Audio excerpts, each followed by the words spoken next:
नमस्कार, आप देख रहे हैं सीएनबीसी आवाज। मैं हूं मनीषा गुप्ता और सोने से बात करेंगे क्योंकि लगातार तेजी यहां पर बनते हुए नजर आई है। इस साल में अब सोने ने आपको 27% तक के रिटर्न्स दिए हैं, जो पिछले साल आपको 28% की बढ़त के साथ काम होता हुआ नजर आया था। इस साल में अब तक 25 दिन ऐसे हो चुके हैं जहां पर सोने ने ऑल टाइम हाइज बनाए हैं और उसमें से 13 ऑल टाइम हाइज तो 3000 का आंकड़ा पार करने के बाद मिले हैं। आपकी स्क्रीन पे ये बताया जा रहा है कि किस तरह से प्राइसेस में लगातार तेजी देखने को मिली है और यहाँ पर जो ऑल टाइम हाई अब तक सोने ने एक्सचेंज पर बनाया है वो 95,935 का है। पिछले साल का जो हाई है वो 74,700 का था, यानी कि पिछले साल के कंपैरिजन में इस साल में अब तक करीबन 11,000 रुपए की 21,000 रुपए की तेजी हम यहाँ पर बनता हुआ देख चुके हैं। तो clearly double the returns kind of a thing है यहाँ पर, और मार्केट्स को ऐसा लगता है कि जिस तरह का मोमेंटम है और तेजी शायद यहाँ पर सोने के प्राइसेस में बरकरार रह सकती है। ये idea at least month of April and May के लिहाज से तो है ही।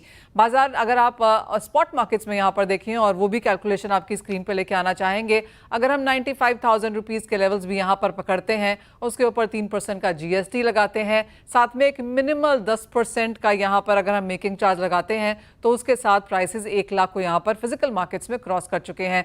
अच्छी खासी तेजी यहां पर सोने में बनती हुई नजर आई है। काफी सारे फैक्टर्स फंडामेंटल्स हैं अंतर्राष्ट्रीय बाजारों में जिसका सपोर्ट भी है। अब यहां से किस तरह क्या चाल रह सकती है, क्या कुछ ज्वेलरी मार्केट्स एक्सपेक्ट कर रही हैं इस अक्षय तृतीया में इन प्राइसेस के चलते, इस सब पर चर्चा करने के लिए हमारे साथ all India gem and jewellery domestic council के वाइस चेयरमैन अविनाश गुप्ता हैं, डिवाइन सॉलिटेयर्स के founder and MD Jignesh Mehta हैं, सिल्वर एम्पोरियम के एमडी राहुल मेहता भी हमारे साथ जुड़ेंगे। लेकिन सबसे पहले आपको सुनवाते हैं कि सोने की कीमतों में इंडस्ट्री के जानकारों ने हमसे क्या कहा। We think gold price is going to keep going up. Bottom line is we're in the underlying drivers, the physical and we would say fundamental drivers of this gold bull market remain in place and will continue to drive gold all the way up in our base case to $3,200 an ounce over the next couple of months, and then potentially up as high as $3,500 an ounce. I think that the trend will continue to go up and accelerate. And when I mean acceleration into July, I think you could easily see somewhere between 3,500 and a few $100 above that for this year, and probably prices in the tune of $5,000 to $8,000 in the next couple of years.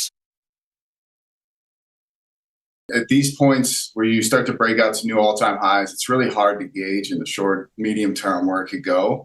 I saw Gary Wagner on Kitco News the other night doing a Fibonacci chart, and this is before the recent pop. And he was saying that, with the Fibonacci chart, I posted it on my Twitter handle, he was saying the top likely could get to 3,500 by the end of May. So, in the interim, you could have a run beyond 3,300, 3,400, up to 3,500 even by the end of next month. Long term देखें तो gold में बहुत strength है, और अगर अभी इसका माहौल देखें, जो अभी के पिलर्स हैं, जैसे मेंशन किया मैंने, चाइना हुआ और एक कंज्यूमर डिमांड रही, इनको देख के काफ़ी एक स्ट्रॉन्ग एक स्ट्रेंथ आगे दिख रही है। लेकिन अभी चाइना में एक और चीज़ हुई है कुछ समय पहले, जो आपने अपने चैनल पे भी कवर करी थी, कि इंश्योरेंस सेक्टर को ओपन कर दिया गया है कि वो गोल्ड पे बाइंग कर सकें। उसको लेके एक स्ट्रॉन्ग पिलर ऑफ डिमांड अगले आने वाले सालों में बढ़ना चाहिए। और टिपिकली जो अभी जैसे गोल्ड की लिक्विडिटी जो ग्लोबल इस समय जो अब सबके जो स्थिरता है, जिस तरह से ग्लोबल जो एक डेट की सिचुएशन है, उसको लेके गोल्ड का जो अभी short term to mid term काफ़ी स्ट्रांग रहने वाला है। अब गोल्ड में अगर प्राइस आगे बढ़े नहीं बढ़े वो मैं नहीं प्रेडिक्ट करता, जैसे आपने मेंशन किया, लेकिन जो स्ट्रेंथ जिनके ऊपर ये पिलर्स जो एक स्तंभ है जिनके ऊपर खड़ा होता है गोल्ड का प्राइस, वो बहुत स्ट्रांग है और बहुत फेवर में।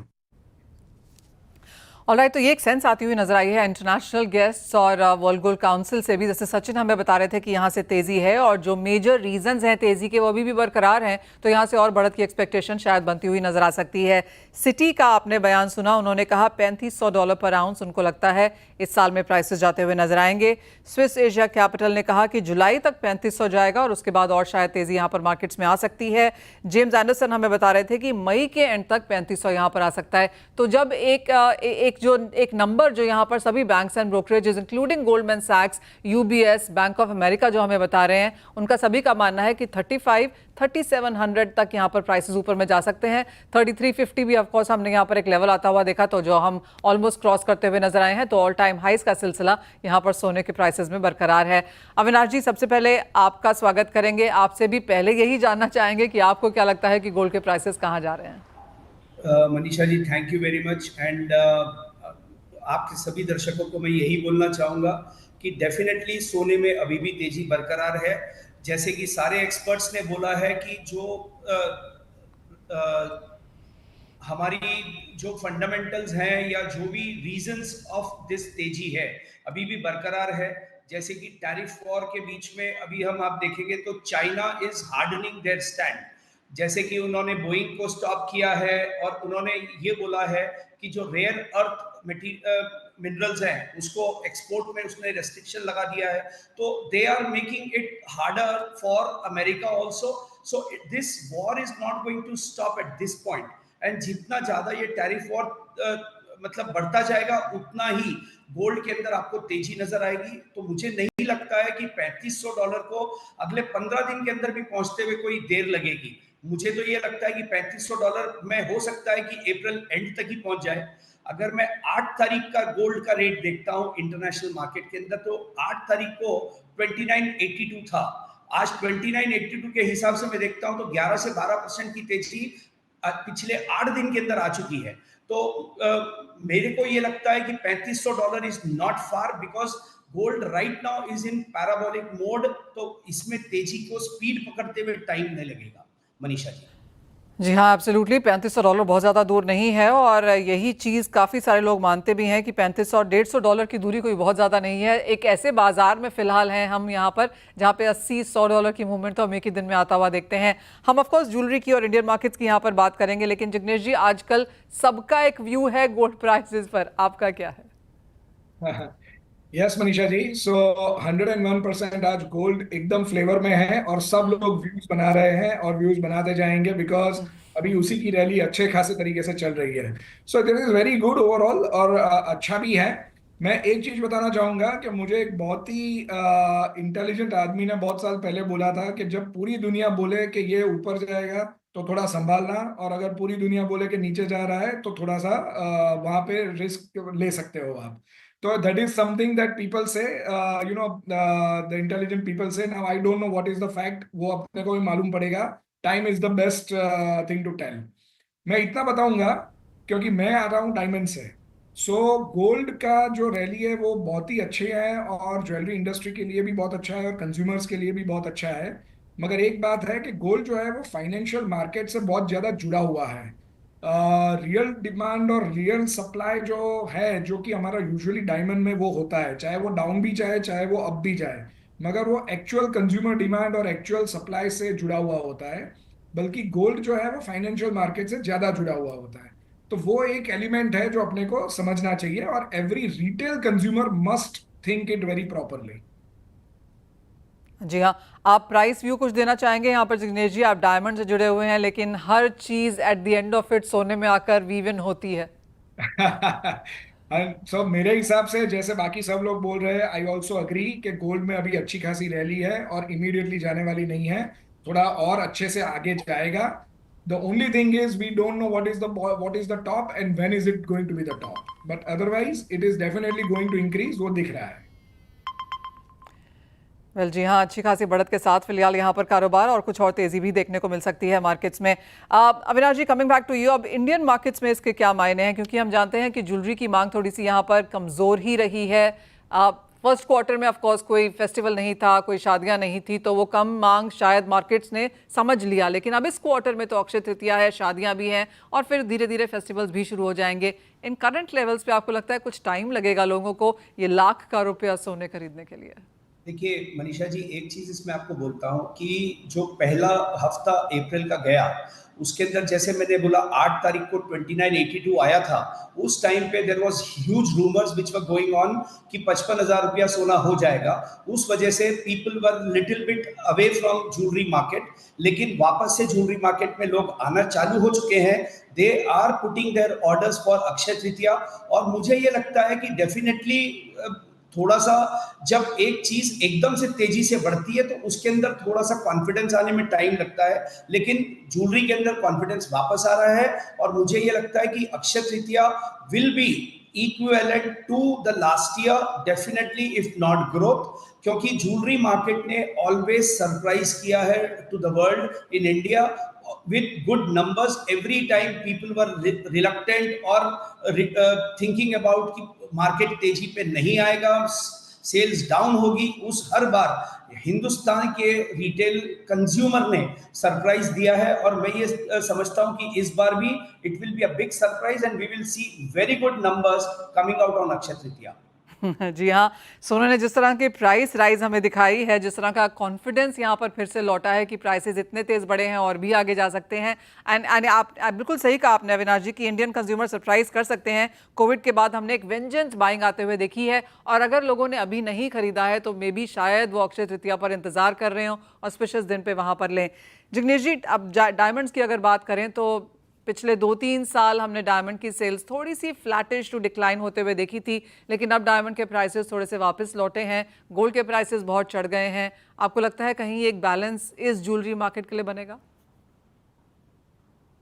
100% मनीषा जी। जैसे आपने ठीक बोला कि डायमंड के प्राइसेस लास्ट 2-2.5 साल से कम होते गए हैं, मगर एक बॉटम आ गया है। लास्ट 2 महीने से आपको जान के अच्छा लगेगा कि डायमंड के प्राइसेस में फर्मनेस वापस आ गई है और वापस बढ़ना चालू हो गया है। हमारे खुद के प्राइस जो डिवाइन सॉलिटर के प्राइसेस है वो ऑलरेडी अभी लास्ट महीने में 2-3% बढ़ गए हैं, उसके पहले महीने में और 1-2% बढ़े थे। तो अभी दिख रहा है कि डायमंड के प्राइसेस स्टेबल से ऊपर जाने की सिचुएशन आना चालू हो गया है। उसकी एट द सेम टाइम अगर आप देखें तो गोल्ड के प्राइस और डायमंड के प्राइस के बीच का जो बैलेंस है, जो आपने अभी जो बताया, वो एकदम ही करेक्ट बात है। एंड वेरी फ्रेंकली हमको दिख रहा है कि वो अभी डायमंड के फेवर में भी अभी जा रहा है, बिकॉज डायमंड के प्राइसेस कम भी हुए हैं और गोल्ड के प्राइसेस बहुत ज्यादा शूट अप भी हो गए हैं। तो आज की तारीख में अगर कंज्यूमर को कोई ज्वेलरी का ऑर्नामेंट खरीदना है तो वो 101% डायमंड के फेवर में जाए, ऐसा बहुत ज्यादा अपॉर्चुनिटी भी है और बहुत ज्यादा चांसेस भी है। And in fact consumer will be much more happy considering the price का बैलेंस जो अभी बना हुआ है। जिग्नेश जी, आप क्या ले रहे हैं फिर लोग? Is it about solitaires? और आप कहेंगे लो कैरेटेजेस अब यहाँ पे ज़्यादा चल रहे हैं, 18 तो गोल्ड भी देख रहा है, तो 14 अब क्या डायमंड वालों की एक फेवरेट कैरेटेज बनती जा रही है? So of course solitaires is one of the biggest and the favoriteest category, क्योंकि उसका overall as a segment amongst the entire jewelry industry, solitaire jewelry has increased in a very big way. उसका reason है कि second tier third tier cities में भी अभी ring ceremony जो होती है, एंगेजमेंट सेरेमनी होती है, वो सब सॉलिटायर ज्वेलरी से होती है।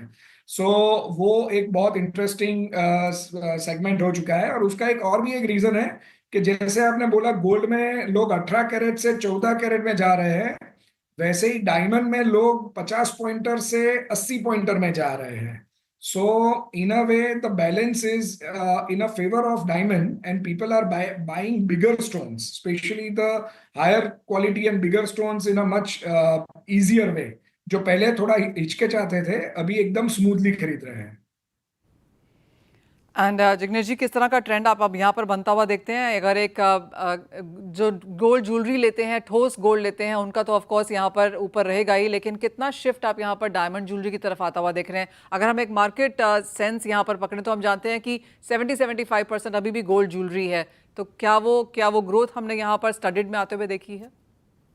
तो मनीषा जी, गोल्ड का जो इंडिया का जो मार्केट है वो इतना जबरदस्त है और इतना फैला हुआ है कि गोल्ड तो हमेशा डोमिनेंस में रहेगा ही रहेगा, उसमें कोई क्वेश्चन ही नहीं है। मगर आपने जो बोला वो ऐसा है कि अगर 2% मार्केट भी जो डायमंड में शिफ्ट हो रहा है, which already we can see that, in fact हमारा डायमंड का सेल तो काफी अच्छे से ग्रो भी हो रहा है, और हमने सुना है कि बाकी बहुत सारे लोगों का डायमंड का सेल अच्छा खासा ग्रो हो रहा है।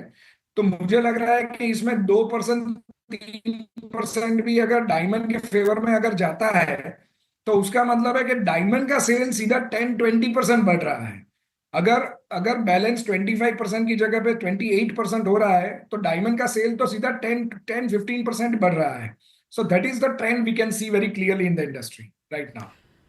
ऑलराइट, तो क्लियरली सोने की प्राइस की तेजी का फायदा कुछ हद तक यहाँ पर डायमंड, जेमस्टोन्स और स्टडेड ज्वेलरी ने उठाता हुआ देखा है। जिग्नेश जी, बहुत शुक्रिया साथ जुड़ने के लिए और वो तमाम चीजें शेयर करने के लिए। एक ब्रेक का समय है, लौटेंगे तो बात यहाँ पर चांदी की करेंगे। अविनाश हमारे साथ हैं ही और साथ ही साथ राहुल मेहता भी जुड़ेंगे।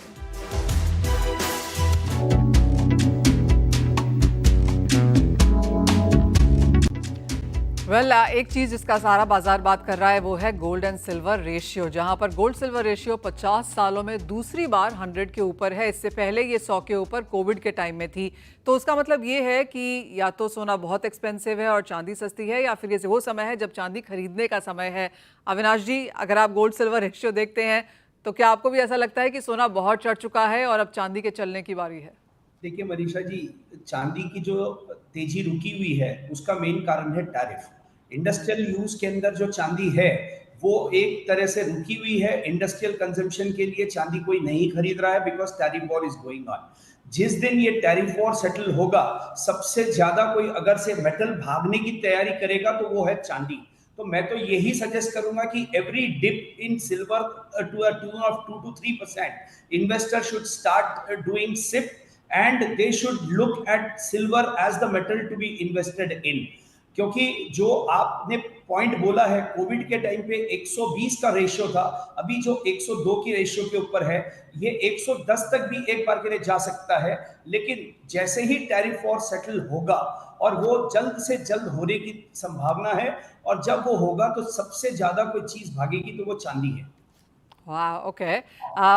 कैसे देखते हैं आप इस राहुल चांदी के प्राइसेस को करंटली? और ज़्यादातर जितने भी लोगों से हमने बात की है उनका यही कहना है कि 35, 38, 40, 42 तक के भी लेवल्स यहाँ पर सुनने को मिले हैं कि चांदी जब ब्रेकआउट करेगी, तेजी दिखाएगी तो अच्छी खासी बढ़त दिखाएगी। राहुल, आप म्यूट पर हैं। अगर year on year industrial demand को कंपेयर करने जाए तो चांदी की इंडस्ट्रियल डिमांड रोबस्ट है और रिकॉर्ड स्तर पे है। 2024 में भी चांदी की इंडस्ट्रियल डिमांड रिकॉर्ड स्तर पे क्लोज हुई है। ठीक है, इन्वेस्टमेंट डिमांड में काफ़ी फर्क पड़ा है बिकॉज चांदी की प्राइसेस काफ़ी ऊपर चल रही है। मगर जैसे ही टैरिफ वॉर थोड़ा भी सेटल होता है तो चांदी में अपसाइड बहुत ज़्यादा है और हर हर रेट पे एक SIP की तरीके से चांदी में बाइंग कर सकते हैं। एक और चीज़ बहुत चांदी को जो सपोर्ट कर रही है, गोल्ड के प्राइसेस। जैसे जैसे गोल्ड के प्राइसेस बढ़ रहे हैं, चांदी की ज्वेलरी की डिमांड काफ़ी स्ट्रांग हो रही है और people are looking at lower alternatives at a lower prices, जहाँ पे चांदी एक बहुत अच्छा प्ले कर सकता है।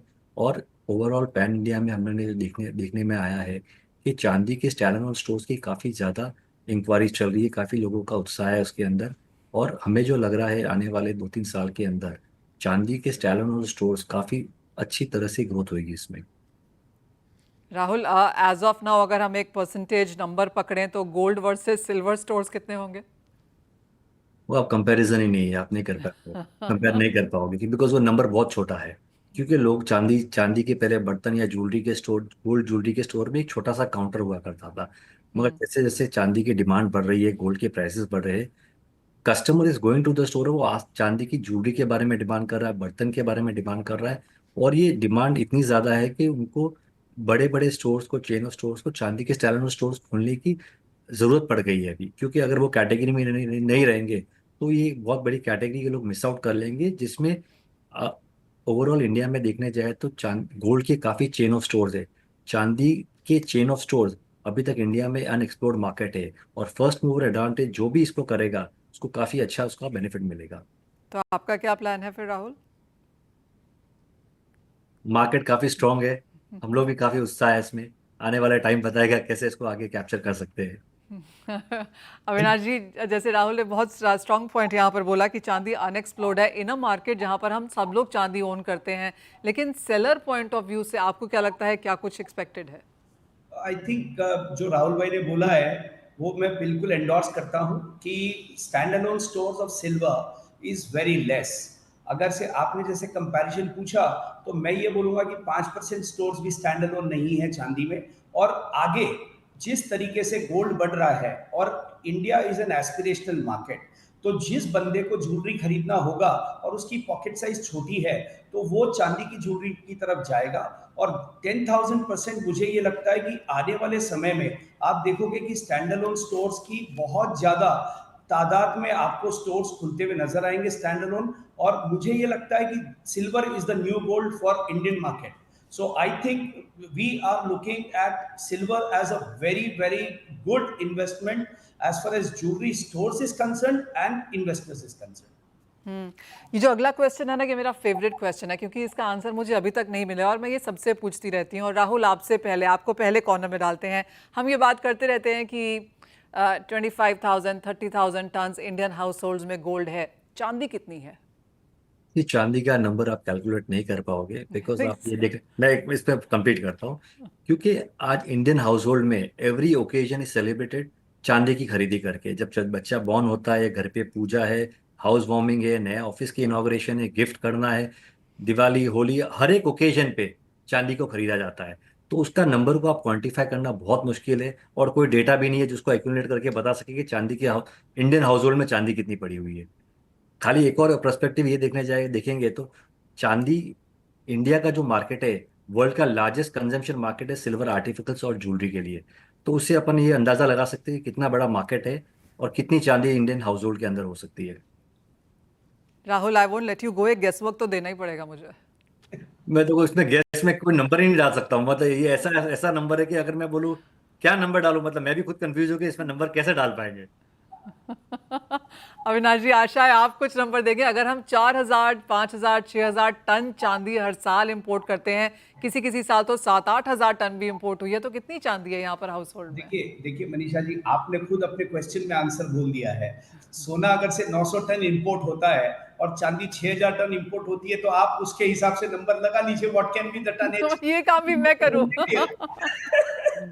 तो I think it's a very good number which is there with Indian household. And देखिए, चांदी को कोई भी आज तक आदमी, मतलब इसको आज तक कोई स्टोर ऑफ वैल्यू के हिसाब से चांदी को आज तक किसी ने देखा नहीं है। लेकिन जब चांदी जिस तरीके से वापस से ये तेजी में आ रही है, तो लोग इसको एक सीरियस मेटल की तरह देखना शुरू कर रहे हैं। And this can be very good for the metal as well as this is going to be the best alternative for gold in future for the aspirational population. That is what I can say.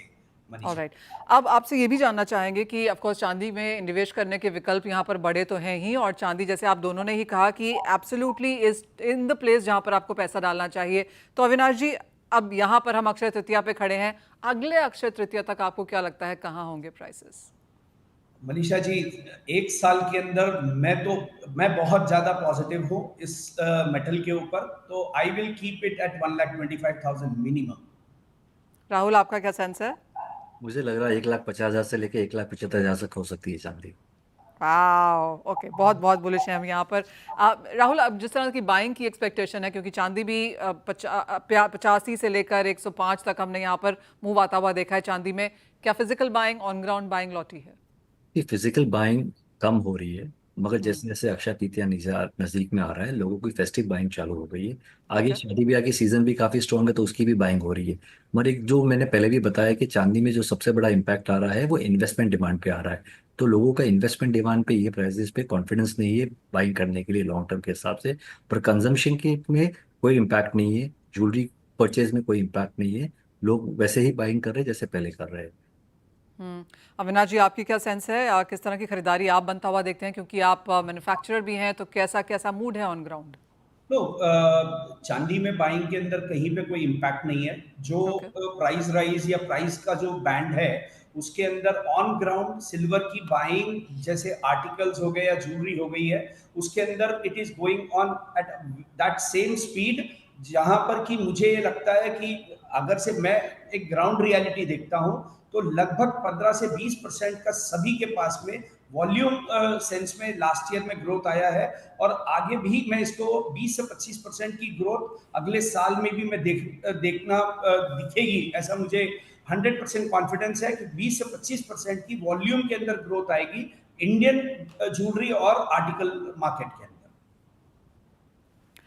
Alright, तो बढ़त यहाँ पर prices में भी expected है और जैसे अविनाश जी ने कहा 1,25,000, राहुल को 1,50, 1,75 तक भी यहाँ पर प्राइसेस जाते हुए लगते हैं और ये एक्चुअली मेल खाता है जो हमारे इंटरनेशनल गेस्ट हैं उनका भी मानना है कि एक बार जो इस साल का हाई है $35 पर आउंस का वो निकल जाता है तो हम 38, 40, 42 की तरफ जा रहे हैं। आपको बता दें कि चांदी का जो ऑल टाइम हाई है वो 47 है जो हमने 2011 में के आसपास उसे जाता हुआ देखा था, फिर 1990s में कभी बनता हुआ देखा था। तो क्लियरली चांदी अपने ऑल टाइम हाई से अभी भी काफ़ी दूर है और जिस तरह का गोल्ड एंड सिल्वर रेशियो है चांदी की तरफ यहाँ पर झुकाव इन्वेस्टर्स की तरफ से थोड़ा सा बढ़ते नजर आया है।